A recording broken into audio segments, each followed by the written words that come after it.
Tidak henti-hentinya kepemimpinan penjabat Bupati Musi Banyuasin Haji Apriyadi MC memberikan layanan kesehatan dengan baik, dan ini terbukti berkat kerja keras yang dijalankan bersama dengan pihak RSUD Sekayu, kemarin Senin, tanggal 2 Oktober tahun 2023 di Hotel Arya Duta, Jakarta. RSUD Sekayu terima penghargaan terbaik 3 layanan jaminan kesehatan nasional sebagai fasilitas kesehatan rujukan lanjutan FKRTL kategori RS kelas B. Penghargaan ini langsung diberikan langsung oleh Menteri Kesehatan Insinyur Budi Gunadi Sadikin, CHFC. CLU acara ini, dilakukan pula launching transformasi mutu layanan JKN oleh Menteri PMK.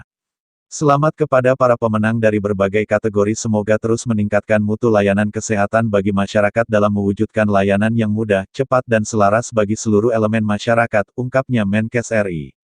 Direktur RSUD Sekayu, Dr. Sarli Sakenedi Mars, merasa bersyukur dan bangga setelah dilakukan asesmen dari tim penilai beberapa pekan yang lalu, RSUD Sekayu masuk nominasi. Dan alhamdulillah RSUD Sekayu meraih peringkat 3 nasional konten transformasi mutu layanan, semoga menjadi pemacu semangat bagi seluruh civitas RSUD Sekayu untuk memberikan layanan lebih baik lagi, ungkap Direktur RSUD Sekayu Dr. Sarli Sakenedi Mars. Penjabat Bupati Musi Banyuasin, Haji Apriyadi MC, mengapresiasi capaian RSUD Sekayu untuk terus berkomitmen dalam memberikan layanan kesehatan terbaik khususnya bagi masyarakat Musi Banyuasin. Sampai saat ini pemerintah Kabupaten Musi Banyuasin terus berkomitmen dalam bidang kesehatan, terbukti tetap mengcover jaminan kesehatan dengan Universal Health Coverage (UHC), ujarnya.